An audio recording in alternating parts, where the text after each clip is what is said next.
You're listening to Trek FM. Want to join in the conversation and share your thoughts on this episode? Join the Babel Conference, our listeners' discussion group on Facebook. Just type BABEL into the Facebook search field, and we'll look forward to seeing you there. This is Steve Sansweet of Rancho Obi-Wan, and you're listening to the 602 Club.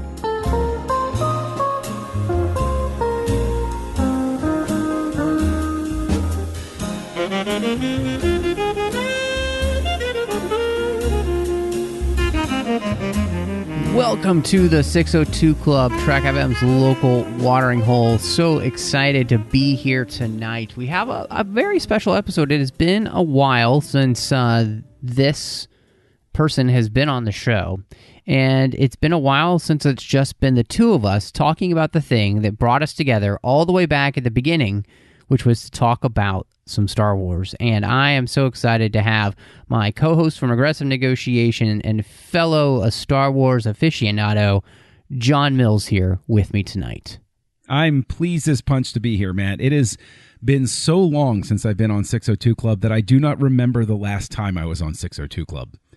Which it was probably a Star Wars episode. Oh, I'm sure. I'm could have certain been of Solo, that. Maybe. That could be. Could it be that long?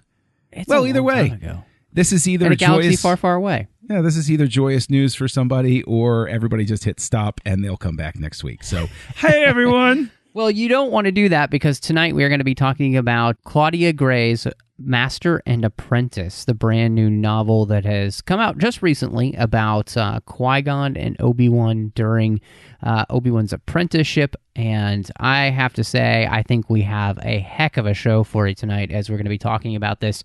Christy was not able to make it either, so it will just be the two of us. So sit back, relax, and listen to us enjoy talking about this book. I hope everybody's gotten a chance to read it because, well, I think you should have read it before you listen to this episode because we're going to spoil the book rotten. Now, before we dive into the book and talk all about it, don't forget you can find us, of course, wherever you get your podcasts, especially if you're on Apple Podcasts. Hit us up with a star rating review over there on iTunes, and we will call you out in the show and thank you for your review. You can find us on Twitter at TrekFM. We're on Facebook at facebook.com/TrekFM. Maybe you would like to join in the conversation with all of the different listeners from around the world who listen to Trek FM. To do that and join in that conversation with any of the shows, go over to the Babel Conference, which is our listeners-only discussion group on Facebook that you can find by going to the search field there on Facebook and typing Babel. Or if you're on our website at trek.fm, any of the show pages have a little button that says discussion. Hit that, and it'll let you into the group. And then you can always send us an email. Christy and I love getting emails, so do that at trek.fm/contact, choose a show, and we will get to respond in kind. So, John, this was one I think we were both very excited to get a chance to talk about since we have been on Aggressive Negotiations covering the Jedi Apprentice series, which covers the time period that this book does in some ways. Obviously, it starts when Obi-Wan is younger, so but it has a lot of the same characteristics, and so I think coming into this one, it was one we were both looking forward to, and I think one of the things I felt like the best place to start kind of talking about this book is a master and an apprentice. This book really is in many ways mostly about the relationship between Qui-Gon and Obi-Wan. I think Claudia Gray really picks up on what we see in the first prequel in The Phantom Menace, where there is some discord between them. They don't always think alike, Obi-Wan and Qui-Gon. And so she really picks up on that, and I think uses that as an impetus to tell this story. At this point, I think, if I remember correctly in the book, I've read it twice, but I still sometimes details, get past my. But I think he's 17, Obi-Wan. So, and if I remember correctly, he's 25 in The Phantom Menace. So there's still some ways to go. But what did you think of that? Because I felt like. I felt like at the beginning it was slightly jarring, but the more I read, the more and more the way she took the story, it kind of made sense. I'll say that just from the beginning, I think that she captured what I see as the authentic relationship between the two of them. In terms of the age thing, it definitely recasts Qui-Gon's age, which I think before this point had sort of been accepted as about Obi-Wan's age in A New Hope when we encounter him in the Phantom Menace.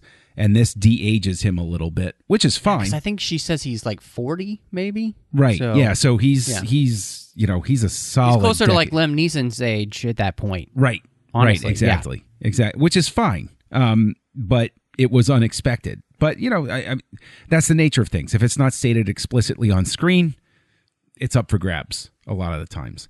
But I really think, because one of the things that we've raved about with that Jedi Apprentice series that we talked about over on Aggressive Negotiations is the feeling of Qui-Gon is right. Throughout this whole book, I could hear Ewan McGregor and his voice and Liam Neeson's voice in these lines. I could hear their cadence. I could hear the delivery. I could hear even the wisdom. I think that Gray has done such a masterful job of capturing their voices that it is, I think, the strongest element of the book. That is the hook that carries me through. There are definitely interesting plot, there's a great story, interesting plot details that keep things moving, but she has captured what I consider to be the Qui-Gon and Obi-Wan that I always thought that I knew when I met them in the Phantom Menace. If that makes any sense. No, I think you're right on target with that. The thing that is so important in any book like this, any expanded universe book for any universe, whether it's Star Trek or Star Wars or anything, is you want to feel like you understand the voice of the character, like that it's true. And like Jude Watson with the Jedi Apprentice series, I think you're absolutely right. She's able to do that. And I think part of the way that she does that so well is that you can even, and she'll even make a comment on like a smirk that they make, or like a raise of the eyebrows kind of thing, or just a facial expression that really sells it, so you can totally see, Liam Neeson making that face, or Ewan McGregor making that face, and the way that they would play off of each other. There are some moments of humor between Qui-Gon and Obi-Wan which are just so endearing and come across just as much as they did in the Phantom Menace, like those moments when Obi-Wan would say something like, "Well, you really were right, Master. Negotiations were short." Like that kind of thing. You get that kind of playfulness. And there isn't as much of that here, obviously, because as we mentioned, they have this kind of strained relationship.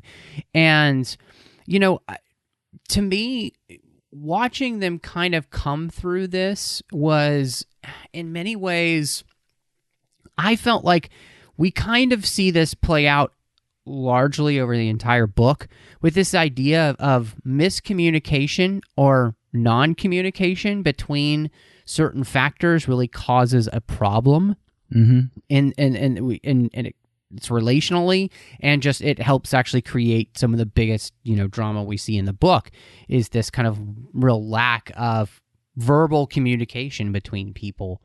And I really liked how she kind of used different characters. She uses another character she creates for this story, Rael Averross, and his ward there on the planet of Bajal, and their miscommunications and their lack of it's really just a lack of talking to one another and really listening to each other. And we see that at a core with Qui-Gon and Obi-Wan, that they never have quite been able to kind of come together, because there has been this, and the book even starts off with this, like this idea that they just can't quite connect. And part of that really comes down to is that Qui-Gon doesn't seem to know that it's important for him to actually verbalize certain things to Obi-Wan, and Obi-Wan, being the Padawan, doesn't quite know how to ask for those things in that relationship, in that power dynamic. And I thought that was fascinating to see, because it's also, I think, a thing, as we expound even further on that, that's a problem that I think the Jedi as a whole have. And I felt like she is so good about placing these little themes that play out then across multiple aspects of the story and play together so well. Sure. You see that, to your point, played out in these interactions that echo Qui-Gon and Obi-Wan when Yoda talks with Qui-Gon, or when Qui-Gon recalls the different ways that Dooku and Rael spoke to him. And there was even an odd sort of dissonance between Dooku and Rael that Qui-Gon never quite and so you see this, what I think is a very interesting, like a generational inheritance in the Jedi of miscommunication, where these duo relationships are in themselves dysfunctional in some fashion, and it sort of creates cracks in the base for the Jedi as a whole, because that's going to make a unified consensus about what to do and where to go and how to do things all the more difficult. And I think that what is also very interesting is that the more cantankerous Yoda comes through here, and it comes through in such a way that you can understand even better now, because we've talked about this, every sequel and therefore prequel or whatever should give you a greater understanding of what came before. And Qui-Gon's interactions with the council are thrown into that much more relief because of this book. And it gets back to what you're talking about the dysfunction, about Qui-Gon doesn't even just blurt out in the Phantom Menace that he thinks that Anakin is the chosen one. He said, he just brings it up in a roundabout way, and Mace is the one that has to complete it and say, you think it's this boy? Like there's no upfront nature of anything. There's revelation as relationships continue. And I guess that's a very realistic sort of thing, but again, speaks to the whole theme of closed communication between people. I think what we're saying here, John, is that we have a failure to communicate. Which is the way he wants it. Well, he gets it. Yes. And I you mentioned something I want to catapult off there, because it's something I've been thinking a lot about. And I feel as though you mentioned this idea of dysfunction, and it feels as though that we get so much, we get twice in like so many paragraphs where Qui-Gon hears what the mandate of the Jedi is. He hears it from Obi-Wan and he hears it from Yoda. And I feel as though, as I've been reading through this prequel series more and more, especially with the new canon that they've been doing, that this adherence to the mandate has become a legalism for them. That has led them to miss some really important things that they just don't deal with. And one of those is dealing with things personally and especially relationally. It's like the Jedi have lost the ability to deal with attachment at all, because they're just not supposed to have it. We just don't do that, which has also led them even uncomfortable, it feels like, with even talking about the reality of it being there. It's like they just deny that it's there and shove it under the rug and pretend like it's not. Instead of, it's like, it's almost, Jedi seem to need the ability to just be open and honest with things, and this keeping it kind of hidden or never talked about is what actually makes it worse. Because I mean, with like Rael's story, it feels as though he needs like a Jedi therapist to go talk about what it was that led to this, all these kind of things. But it seems as though the Jedi are afraid to really open up the discussion and allow people to be open so that they can actually move forward with things, instead of just keeping things shoved down as if that's ever really helped anybody. I would counter with that I would say that there is definitely, you can see that with Averross.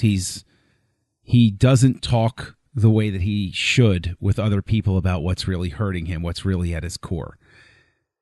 But you see an openness in Qui-Gon. So I do think it's a person-by-person sort of thing. But Qui-Gon has to overcome his pride.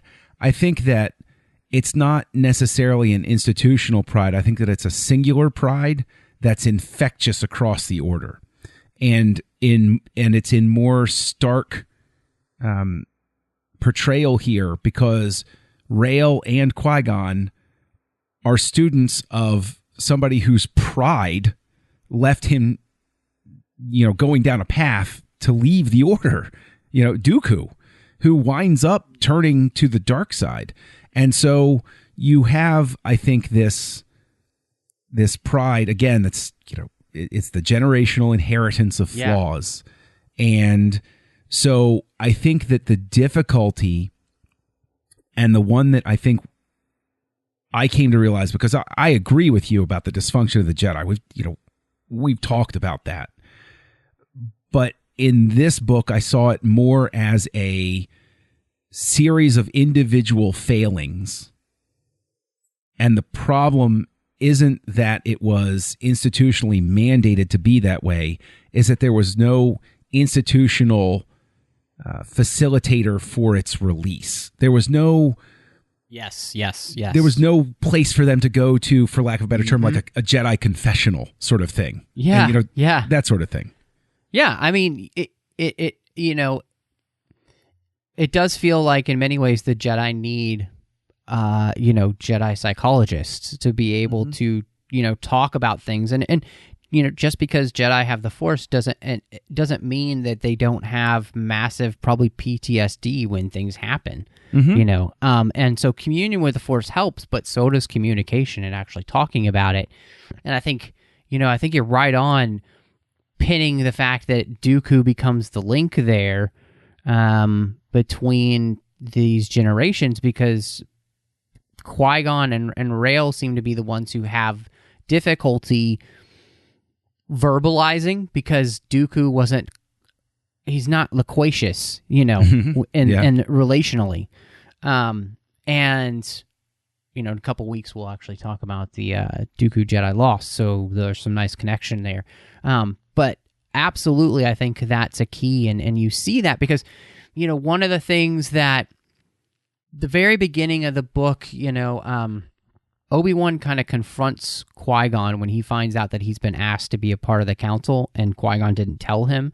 And they have that moment in the Padawan dojo, and he's like, why did you never...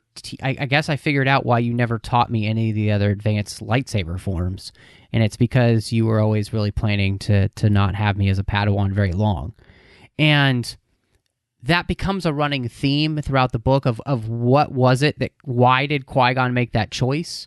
And Qui-Gon finally tells him, and it's such a great lesson, and it actually explains so much of why Obi-Wan is actually such a great saber master in the end. I mean, why he can take down somebody like Grievous. It brings back to mind Stover's Episode 3 novelization when Mace tells him, you're the best of all of us because you're the master of the base form, which makes you almost, impervious. So, which was what Qui-Gon tells him here. He's like, I kept you at that form because I wanted it to be so routine for you. I wanted it to be second nature, that you didn't even have to think about it, so that it would make you, he even calls it something like almost unstoppable. And so, and Obi-Wan says, you only had to tell me that. It's just like, there's this whole thing where there's, and I think too, Claudia Gray has kind of hit on something where sometimes men don't say the things that they should to one another, when things actually need to be said. And I think that's definitely a problem that we see here, especially with Qui-Gon and Obi-Wan. And once that dam has broken, their relationship gets so much better. And they move forward. I mean, spoiler alert, they move forward throughout the rest of this book and become even closer and become what we see in Episode 1. And they have, it seems like a very good working relationship from then on, one to which, Obi-Wan has, the book ends with Obi-Wan at his funeral thinking to himself, why wasn't it me that died? Why was it you? You know, like, and so you get this very deep relationship, and it all broke because Qui-Gon finally just opened up a little bit emotionally and said, this is why I'm doing this. And it brought to mind how important verbal communication is for people, and affirmation. Like, you can't just assume that somebody knows what you're thinking or why you're doing something. Most people need to hear it, you know, and that was a really important key to this book. And I thought that was really great to see that ended up being the key to their relationship, was just something just finally got said that needed to be said that opened the doors for the rest of everything to happen. Right. Yes. And I think that there is, just as a coda to that thought, there is I guess it brings the old question back, because as part of this, deepening of their relationship, Qui-Gon has a realization where he says, I think that the council put you with me because the way for you to rebel was to become a rule follower, basically. I'm paraphrasing there. Yeah, he says the perfect Jedi. Exactly. And, and they chuckle because they say, well, I guess Yoda outsmarted us. And what I found in that moment, unintentional or not, but I want to believe that it was intentional, because I think that every work that I've read from Claudia Gray in the Star Wars galaxy really seems to be one that is rooted very deeply in a core understanding of these relationships and how they work. But I see an echo there of Anakin training Ahsoka, and I see the old question rear its head of what would have happened with Anakin. Because if your Padawan is rebellious and you yourself are rebellious against the council, and it produces Obi-Wan, then Yoda's objection to Obi-Wan taking a non-traditional apprentice suddenly it makes even more sense, basically. And it does bring back that question again of, if Qui-Gon had lived, would things have gone differently? Yeah, it is. I mean, it does make things very interesting, because, you see too this, and this is something that kind of goes along with we mentioned earlier Dooku, this Dooku factor, right? Because at the very end of the book, Obi-Wan is thinking about having to train Anakin, and how he is going to choose to believe what Qui-Gon believed about prophecies. And, the fact that both Rael and Qui-Gon are taught by Dooku, who has a predilection for understanding ancient Jedi mysticism and prophecy, which is not something that's normal for the Jedi at this point, because they see it as a way of turning to the dark side, the desire to know the future, which turns into a means of control, really. And I thought that it was really interesting then that we get the story of that it's kind of Dooku's fault in some ways that Qui-Gon ends up being somebody who believes in Jedi prophecy, so that we end up with him at this point where this whole part of this story is about Qui-Gon moving from the person who respects Jedi prophecy, right? But he doesn't believe that it's literal. But he goes from being somebody who thinks it's metaphorical to being literal throughout this storyline. And we get the backstory with him and Dooku and Rael to fill in all those gaps. So we get this Dooku factor. But I thought it was fascinating the way in which we finally we see what it is that made Dooku believe that Anakin is the chosen one. And also that we get a picture of what will lead him to most likely continue to test the Force out and look and really, I would guess, start to research Jedi mysticism that will lead him to, figure out how to bring his consciousness back from the netherworld of the Force, which, I just, when she went that way, I mean, this whole thing blew my mind. Yes, and what's great about it for me is that the thing I still remember, having seen The Phantom Menace originally, talking about it with my friend Mike, and this feeds into yet broadens our read of Qui-Gon even bringing up prophecy in The Phantom Menace, was we always read the Council's reaction to Qui-Gon claiming he found, the Chosen One as the child of prophecy and all of that.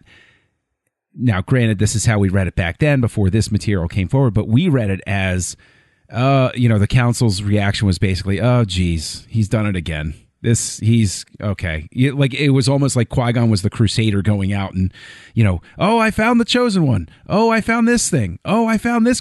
And we sort of, it wasn't that exaggerated, but that was how we sort of saw the Council's reaction to it was, of course, Qui-Gon found the Chosen One. Yeah, right. Okay, sure.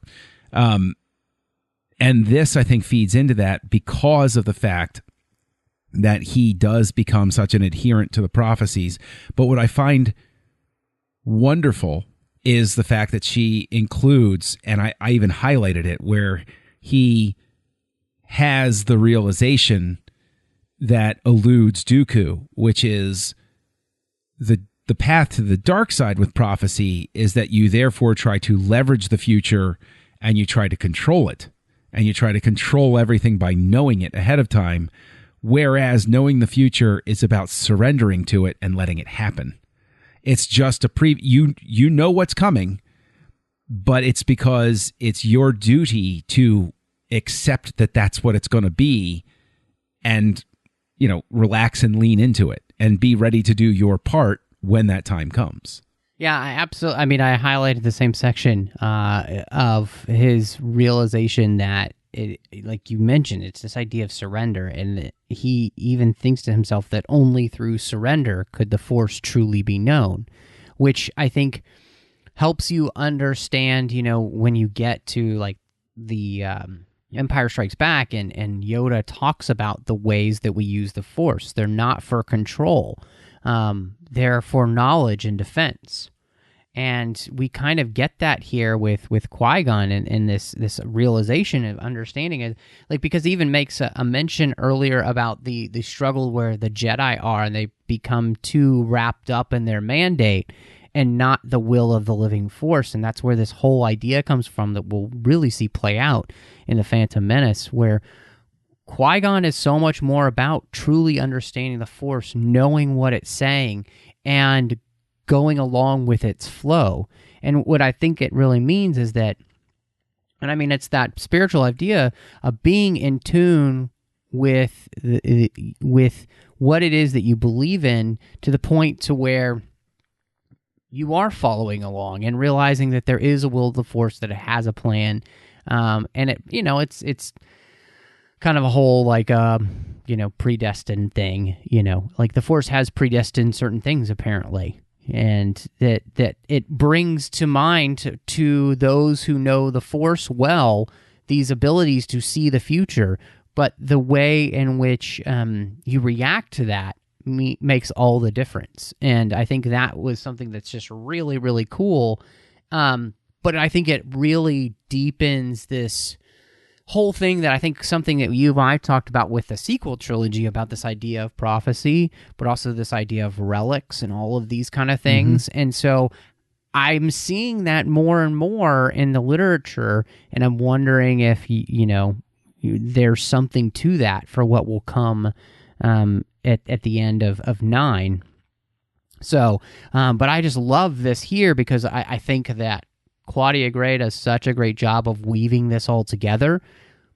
It also does a good job of, I think, showing just one more place where this Dooku factor is there, but also this factor of what the Jedi have been losing over the centuries of being on Coruscant and being too just they really are in this lofty ivory tower, and some they're starting to lose something of themselves. Yeah. and Rael Averross directly calls that out. And what I find so interesting about his character is he does call it out. He rightly calls it out. And it's something that you, me, other fans have all, talked about. It's like, the relationship with the Jedi to the Republic and all of those sorts of things. But on top of that is Rael rightly calls it out, but at the same time, he's overcompensated because there's attention paid to the fact that he has purposely retained more colloquial speech rather than the more formalized that a Jedi might use.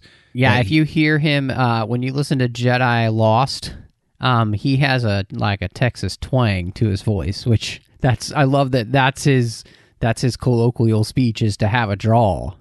Well, we all know people from Texas can cause trouble, so that's fair enough. That's true. I mean, just look at me. Exactly.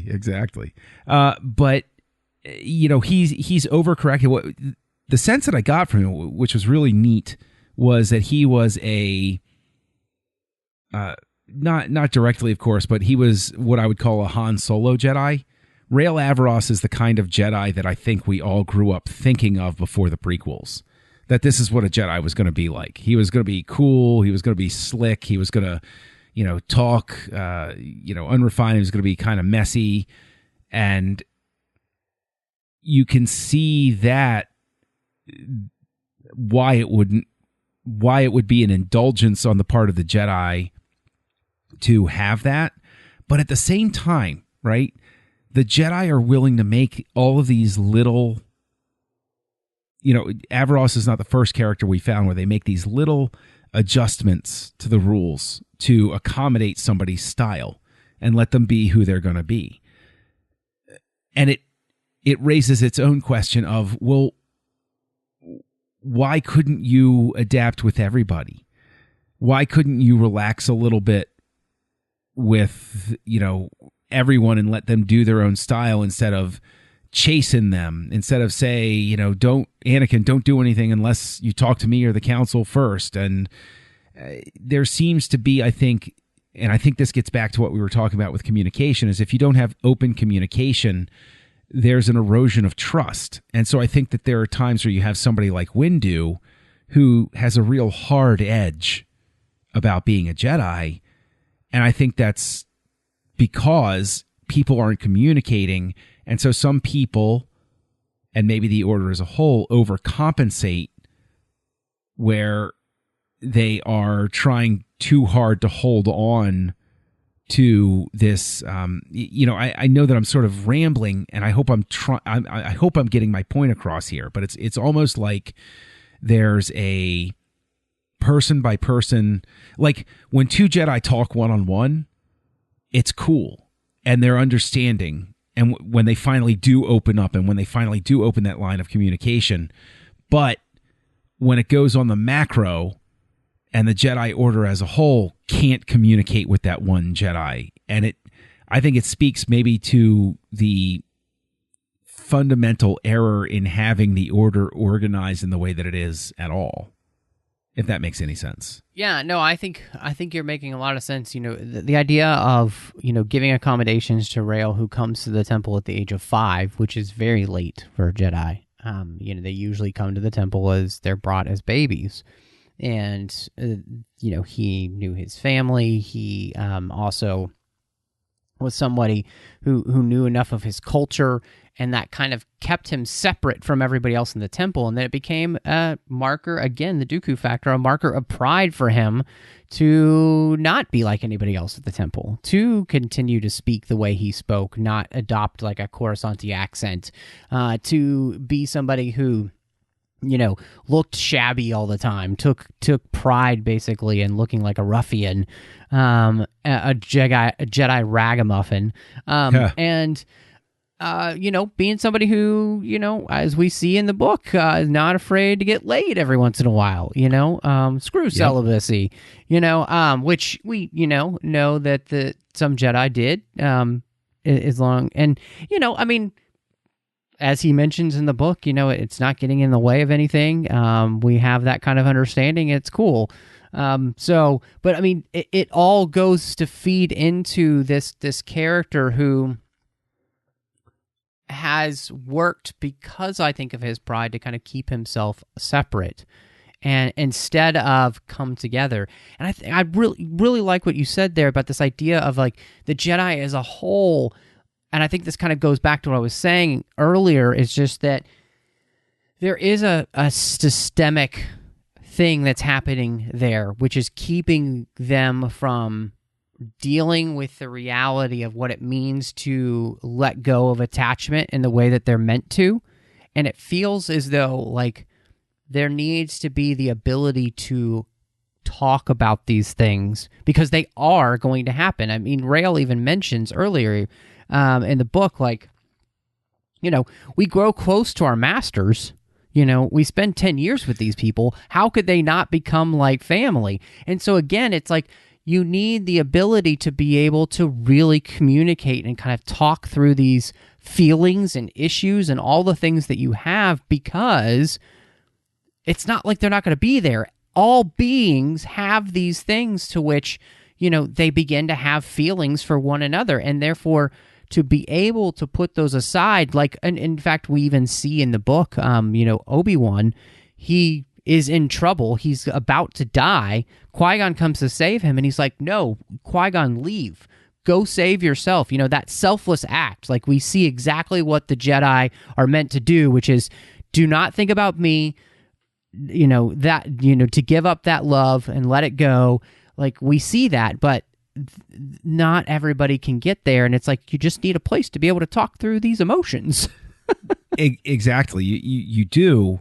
And I think there's also, I applaud Gray for bringing up the fact that, and again, this is an echo of something Anakin says. Anakin actually has a bit of wisdom in Attack of the Clones when he says, you know, attachment is forbidden, but we're encouraged to love.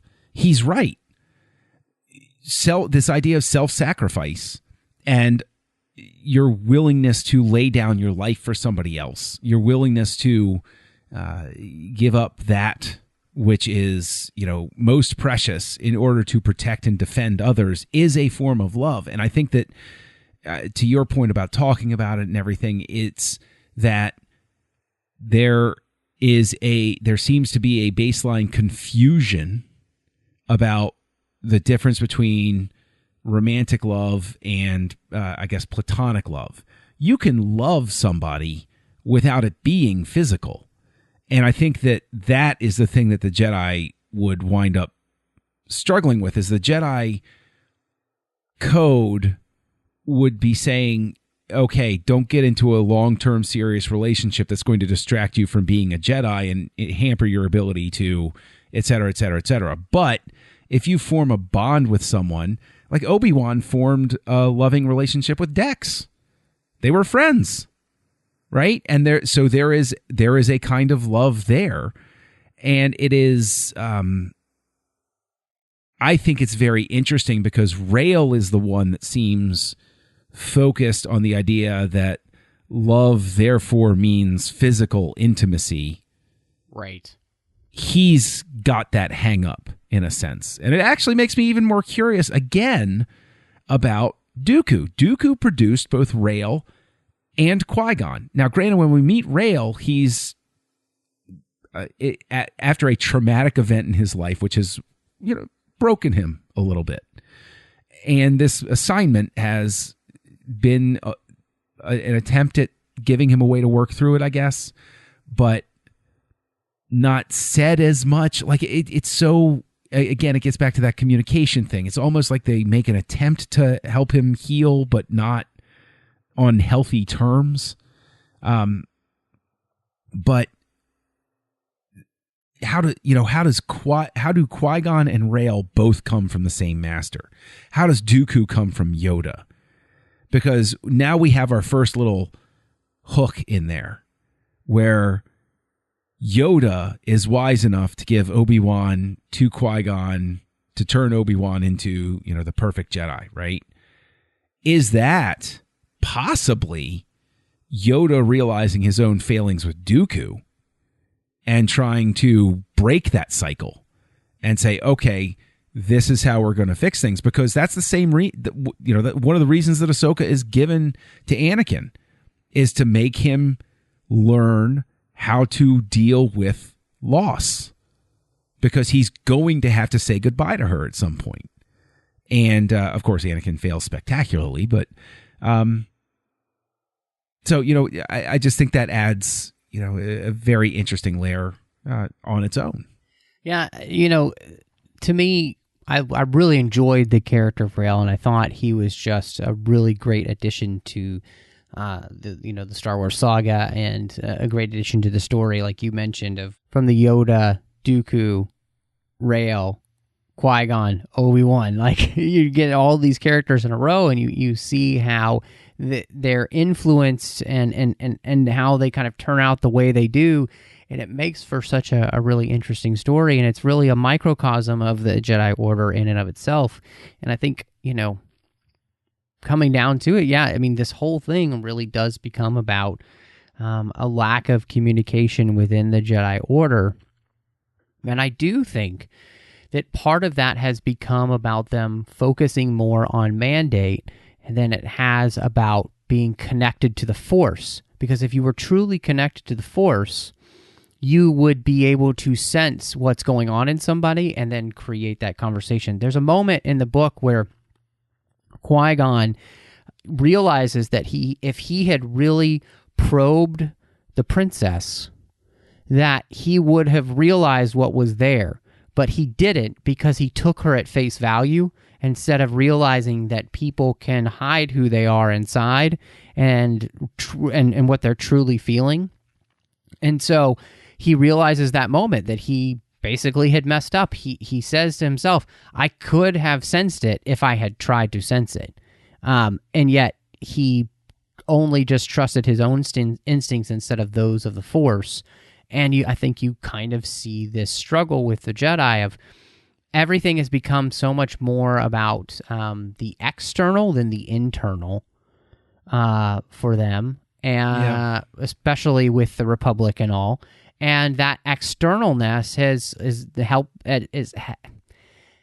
they've lost something, which is, the importance of what we'll see with that just Jedi mysticism, the understanding of how prophecy can actually benefit the Jedi Order, and all of these things. It's just, and part of that is just because they become kind of, it seems like they're just become kind of basic, instead they've shaved away all this depth. But see, and this is a little bit of the contrarian in me, because you know that we agree at a baseline about the flaws of the Order and everything, but it's sort of like the road to hell being paved with good intentions, because I can see why the mandate is so important to the Jedi, is because whenever the mandate was put in place, there is a recognition on the part of the Jedi how easy it would be. Yoda speaks to this in the book, how easy a temptation it is to want to rule, to say, right, listen, we know the better way to do this. You're going to listen to us. And they know that the dark side leads that way. And so I want to give them a little bit of a break at this point, because while the mandate is crippling in terms of their connection to each other and maybe even the Force, I don't know any way that the Jedi could have existed in the Republic in any official capacity without it, which of course speaks to the fact the Jedi shouldn't have been connected to the government in the first place. Right. Absolutely not. That's the point. But it almost, you could almost read Yoda's interactions in this book as somebody who has lived with this conflict for so long that it's just worn down to the bone with him. And that's why, he might get a little short-tempered with Qui-Gon and say, this is why I didn't even want you on the council, honestly. I knew this was going to happen. Obviously he says it much more Yoda-like than I just did, but there's very much pretty that much sense. What he's saying. Yeah, but you can very much get the sense of Yoda being almost exhausted by this point of, why do I have to keep dealing with these? And of course, Yoda's going to come to his own realization by the end of Revenge of the Sith of, we should have led the charge and gotten away from this a long time ago. But it's part of that, it brings to mind this idea that the mandate becomes almost a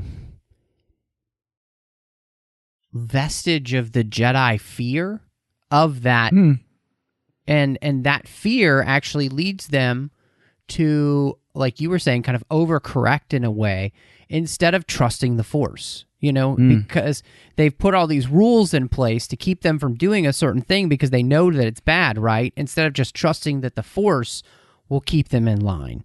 And that lack of trust in the Force is what I think kind of gets them to that place. And I think that, again, that fear kind of seeps into all these other things, their fear of attachment, so that so many of the Jedi, it seems like they're kind of afraid to even talk about it, with each other or in a larger setting with each other, and just acknowledge, yeah, these feelings exist. We gotta do something about them, so that, it's like fear has really led them to put a lot of legalistic rules in place, but then have not allowed them to have the tools needed to really work through those as beings. It's left them kind of in the dark, and so I think that's something that's really, it's kind of it's sad to see when you read a book like this. Yeah. So John, I wanted to ask you, so we have a couple of other characters who kind of end up being main characters here, which is Rahara and Pax, who are jewel thieves on a very fun ship that has like a scattering field that makes part of their ship, unscannable. And I wanted to know what you thought of these two characters. I thought they were interesting characters. The concept of somebody raised for 15 years with protocol droids and what that would do to warp their human interactions was interesting. I enjoyed seeing their arc develop. I thought Rahara was very interesting because her character was an in specifically to the concept of the limits of the Republic in terms of enforcing the slave trade, which is fascinating because that is like one of those great unanswered threads from Anakin's life. Is, he had a dream that he came back and he freed all the slaves, and that never happened, so far as we know. And so we see it set up already, what we're going to get in the Phantom Menace, where the Jedi are bound by that very same mandate not to show up and free slaves every time they encounter them. But it really is sort of like a mind-bending philosophical question of, if you were to encounter something like that, how could you not? But at the same time, it speaks to, the corporation is so incredibly powerful and such a huge economic powerhouse. It gets to fear.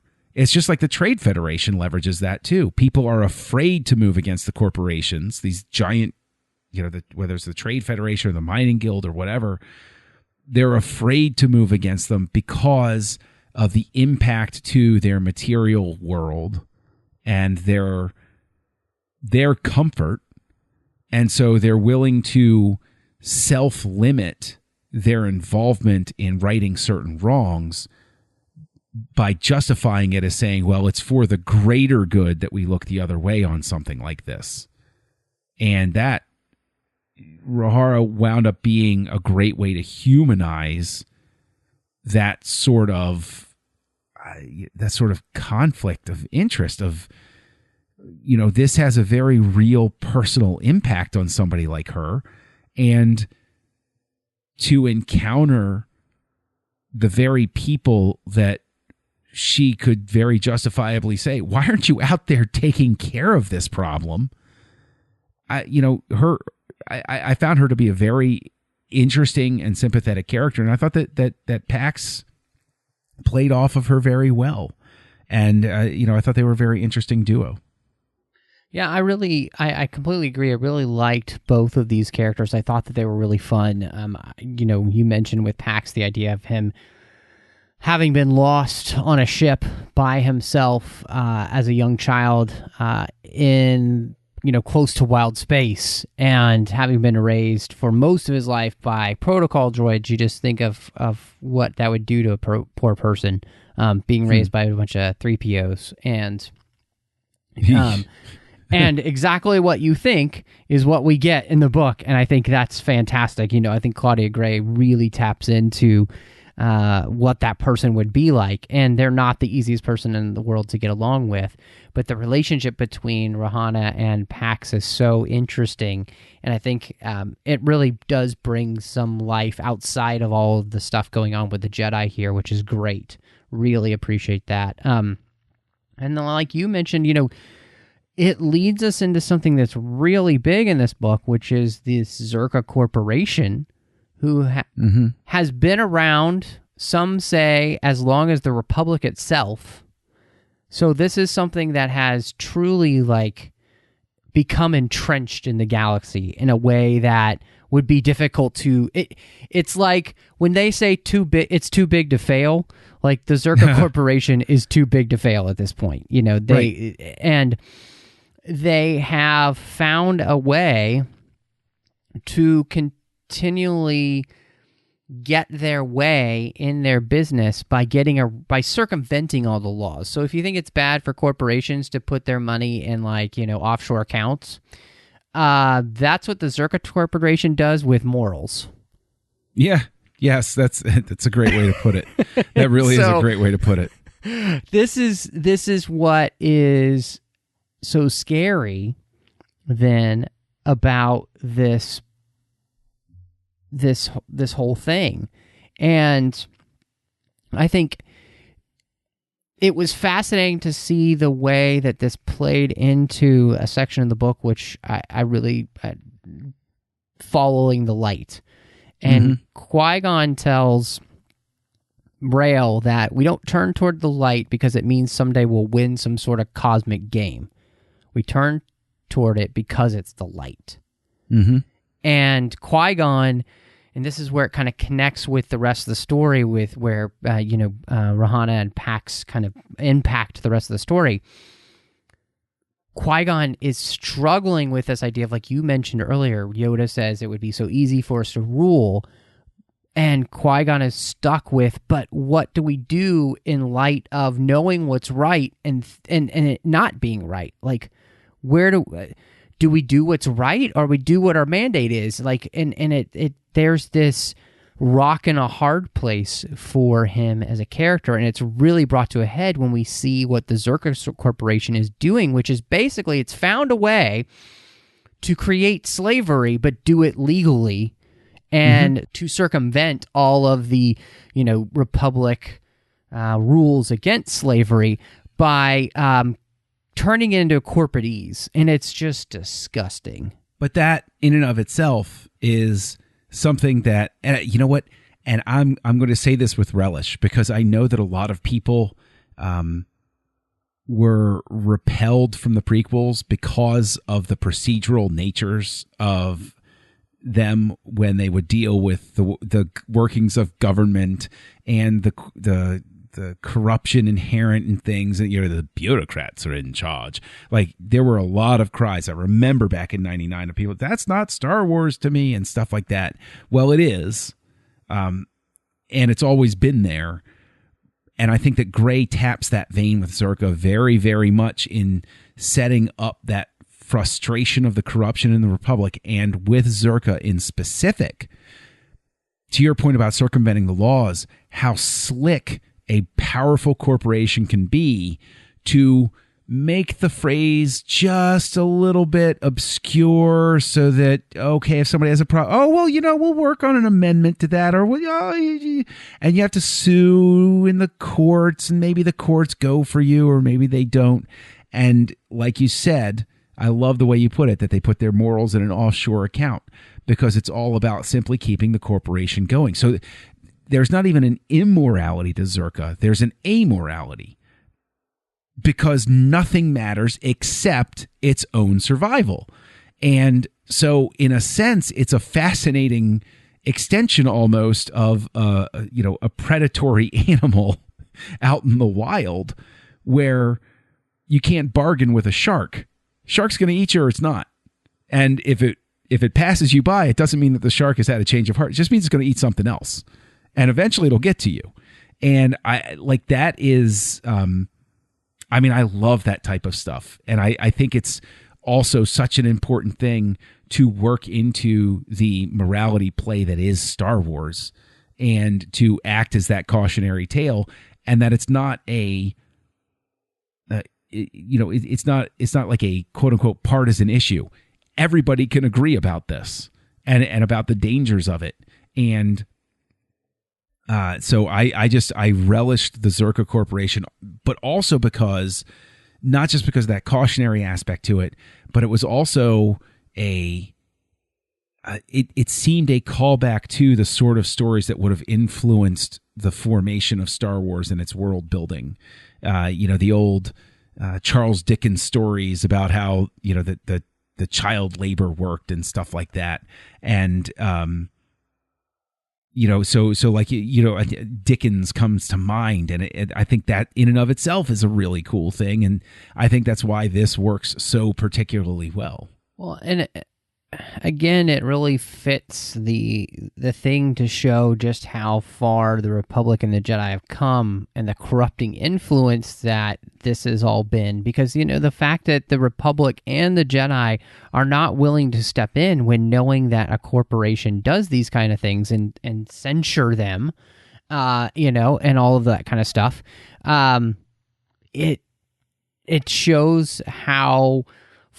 Again, it just shows how far they've come. Like the corrupting nature of where the entire galaxy even is at this moment, and it's something that's subtle, and it's one of those things here too. It's like even a Jedi like Qui-Gon, who we hold up as being somebody who we feel like really understood the Force and was a force for good, and the galaxy didn't even know what he didn't know until he knew it, because it had been so well hidden. And now that it's been uncovered, he doesn't necessarily know how to live with it, because he knows there's nothing that the Jedi can do, because there's nothing the Republic is going to do with this. And that, I think, also speaks to why the Jedi are so ill-equipped even to participate in the government in any fashion, is they're operating with a presumption that so many of us would, which is, no, I haven't really looked at the treaty. I mean, the treaty's done by, the Republic looked over it and certain people looked at it. And then somebody says, yeah, but this specific phrase in our culture means... it's in perpetuity, forever, period, amen, can never be amended, sort of thing. Oh, really? And you don't want a Jedi sitting there doing paperwork and taking legal courses. That's not what a Jedi does. But in order to truly be involved in these sorts of things, they're sent there as representatives to bear witness to the signing of the treaty and the coronation. The Jedi have no place to do that at all. Why are you sending Jedi? That doesn't make that in and of itself doesn't make any sense. It's more a show of the Republic's power more than anything else, of you'd better be dealing straight with us. And it's all for show. Well, at this moment, they were sent because Rael asked for them. He asked for Jedi specifically. But yes, overall, like moments like this is not really a Jedi thing to do. But Rael asking for them shouldn't even be enough. Rael being there is enough of a consideration, and him reaching out and saying, hey, send 2 Jedi over. The fact that he could make the request, the Jedi Council should have said, no, this is a treaty ceremony. Somebody has to go over there and look at the document and make sure everything's right. That this is, speaks to, what we've been saying, that the Jedi are not equipped for this type of lifestyle. Well, and I mean, even the fact that this is a moment where, there are a lot of other extenuating circumstances, like they're having Qui-Gon and Obi-Wan go to also investigate all of the disturbances that are happening as well. And it just seems like, again, it's very strange to have the Jedi be this type of police force. Right. Why are the Jedi a police force? And so... Right, which gets to something that really jumps out, again, from the Phantom Menace, right? Is they're sent on another mission like that. And one of the first exchanges from the Trade Federation, when TC-14 goes and says, the ambassadors are Jedi Knights, I believe. They haven't even told the Federation that it's Jedi Knights. And the reaction from the Federation is, I knew it. They're here to force a settlement.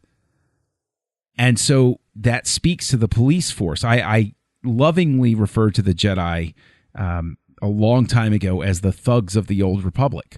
The Jedi show up, and it means the Republic wants the situation handled and over with, and you're afraid of the Jedi. You don't want the lightsabers coming out, so everybody behave. Nobody wants aggressive negotiations, John.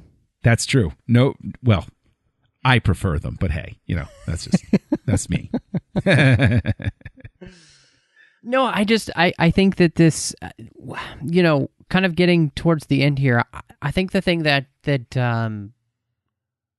Gray is able to do here is to immediately tap into the milieu that George Lucas had created, right?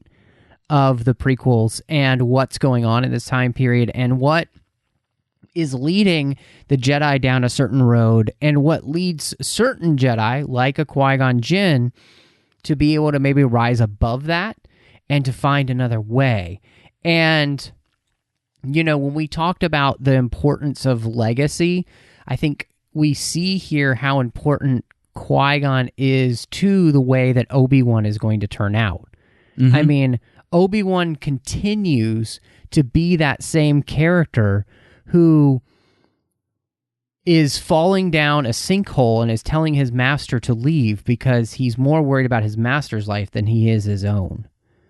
Mm-hmm. Obi-Wan continues to be that character, and part of that is because I think that Qui-Gon is able to continually reinforce the best of who Obi-Wan is to make him that perfect Jedi, quote-unquote, right? Mm-hmm. And that legacy that Qui-Gon leaves, I think, is actually one that is really important. And when you think about it, Obi-Wan then helps train Luke, who redeems Vader. So, in many ways, Qui-Gon is I feel like, if we're kind of going on legacy, Qui-Gon, I believe, kind of starts a new legacy. Because he's also the one that teaches Obi-Wan and Yoda how to reemerge out of the Force. And so he actually, because of his uniqueness and his disregard for the Council, he starts a new legacy. So maybe we should say the rise of Qui-Gon instead of the rise of Skywalker. Do you know how on board I'd be for that movie? If they had Episode 9, The Rise of Qui-Gon, I'd already be sitting outside of the movie theater. I'd be like, sorry, boss, I'm telecommuting from the pavement, from now on. Because, wow, that would be... I mean, camping seriously, out this movie forever. Yeah, wow. I'd be... Oof, boy, that would be great. Qui-Gon is an absolutely magical character, and I think that the part of it, of course, is Neeson's performance, but I think part of it also is the fact that he was written originally for the Phantom Menace and structured in such a way. I've always been drawn to him. I've always thought of Qui-Gon as just an amazing character with a lot of depth. And it is that's only been reinforced as the Clone Wars series with this book, going back and rereading Jedi Apprentice. Qui-Gon is that he's not perfect, but he's that guy who's humble enough to recognize his imperfection, and it therefore makes him even better. And this book too, we follow him on a journey where he realizes that it's his fault that the relationship with Obi-Wan isn't working properly, and that he needs to address it, and he needs to fix these things. And that is something that all of the Jedi, it's that humility. The arrogance of the Jedi is something that's called out quite a bit in the prequels and in the Clone Wars. And Qui-Gon is able finally to reach out from beyond the grave to help Yoda and Obi-Wan.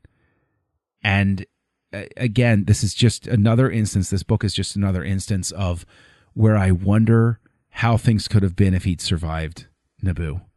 How different things would have been if he had. Yeah, I think what you said there and the legacy, of Qui-Gon, of him realizing that he needs to fix it. And I love the humility of him realizing in the moment when Obi-Wan says, you could have just told me that's the key. And that humility again of being able to make a change, not because you figured something out, but because somebody said something to you and you truly listened and then made a change. And I think, again, that, like you were saying, that just really shows, I think, the specialness of Qui-Gon. Qui-Gon's not perfect in the series, and I think that's the other thing that I really appreciate about this book is that it allows us to see some of his flaws. But we also see a lot of the weaknesses. We also see a lot of the strengths in this character, to which I truly do think his legacy is one that, I am going to say from now on literally changes the rest of the Star Wars galaxy forever. So I choose to believe that, just like Obi-Wan at the end of this book choosing to believe, which, John, we'd be remiss if we did not rate this book. And so I'm kind of wondering, I don't know, where are you? As much as I love, and as much as we have had such a fruitful, deep conversation, there are a couple of things that work against the book for me. I think that the resolution is a little too fast. As much as I enjoy learning why, and I was waiting for it the whole book. I knew it was coming. I was waiting for it the whole book. Finding out why Obi-Wan hates flying, like having the traumatic incident. I was laughing while I was reading it. I thought it was brilliant. But there are a couple of points where she jumps around with these quick transitions at the beginning of a chapter, where it's 2 paragraphs here, 2 paragraphs here, 2 paragraphs here, and while that can work easily in a film or television format, I don't think it translates particularly well to those moments in the book here. But I mean, it's Claudia Gray writing a Star Wars book, so this is a 4 out of 5 for me. I thoroughly enjoyed it, and as is obvious from this conversation, there's a lot to talk about and think about. Where did you end up? Yeah, I mean, and I just want to say, too, I feel like there's so much we could continue to talk about in this book, honestly, and we just didn't get a chance to do that. But for me, I think I would put this, I'm actually going to give this a good 5 out of 5. Now, okay. I will say that doesn't make it a perfect book. I do think, like you said, the resolution is a little bit quick. Obviously, I think she did telegraph the not liking flying, but like you, I thought it was such a clever way to make Obi-Wan go from somebody who likes flying to hating flying pretty quickly. Very fun. I also really enjoy his first moment riding a Varactyl and realizing that he really likes, living mounts instead of flying in that way. So I thought that brought a lot of fun to him, being such a good rider, basically, in episode 3. I thought that was really fun. So there's little connections like that. And honestly, just the way that I feel like this book continues to kind of help crack open the prequel era and create so many seeds that now I want more stuff on. It's fantastic. But the best thing I think about this book, John, is that I want more. I want her to continue the story of Qui-Gon and Obi-Wan now, because there's some really cool stories to tell about Qui-Gon searching for more about the Force, as well as, we still don't have that story about them on Mandalore, and I feel like an entire book written by Claudia Gray when they're on the run for a year on Mandalore would be fantastic. It would. And you know what? While you bring up some really good points, and I'm going to go ahead and nudge it up to a 4.5 because nice, man. Well, the thing is, I shouldn't be deducting a whole star for a couple of, for lack of a better term, like procedural matters here or there in the book, because the characters are interesting, the characters are well developed, and I just replaying it in my head while you were talking. Yeah, we could keep talking about this book. This is one of those types, just like Bloodline. I could talk about that book for days. There's so much in there, and there's so much in here too. And this is the role. If you're going to treat these books as the new authoritative broadening of the stories, these are as authoritative as Clone Wars or The Mandalorian, then this is the type of book I want to read, and that I could see myself going back and revisiting and rereading this book because I did enjoy it that much. So yeah, 4.5.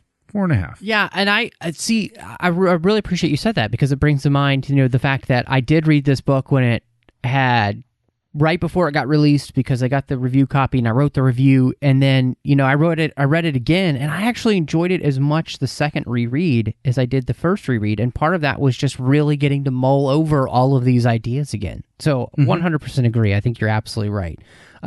So this has been so much fun. This is one of those like classic Matt and John Star Wars book episodes, Star Wars episodes. And I hope that you enjoyed it. You can tell, I think, that John and I have such a passion for this material, especially when it is presented in a way like Claudia Gray does. So Claudia, write all the books. Thank you so much for listening.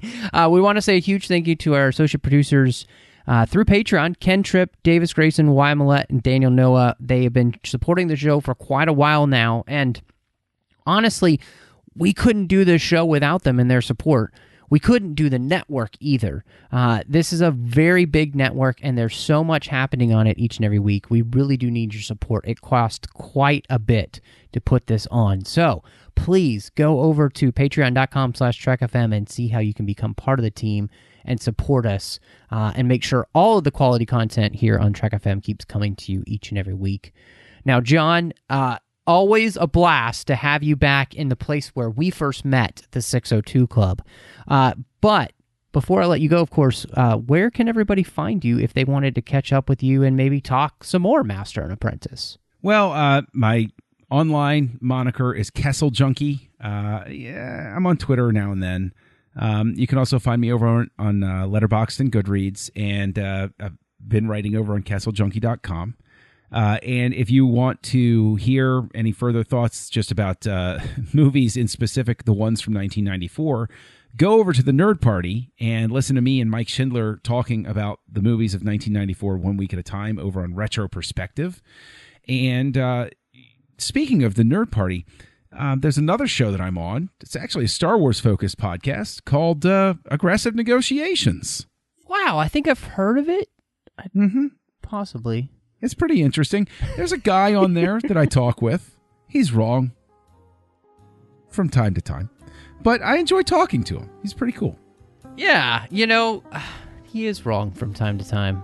He readily admits it. It's me. We do Aggressive Negotiations, and it is fantastic, so I hope that you will check that out. You can find me on many of the places that John is. I am MattRushing02 on Twitter, Instagram, and Letterboxd. You can also find me here on the network doing The Orb with Chris Jones, talking about Star Trek Deep Space Nine. And I'm over on the Nerd Party Network as well, doing Owl Post with Drea Kaufman as we talk about Harry Potter each and every week, one chapter at a time. And then last but not least, if you'd like to hear me talk about film but through the lens of faith, I do that with my good friend Courtney, where we talk about movies all over the genres through that lens. But we want to say thank you so much for joining us, and may the Force be with you.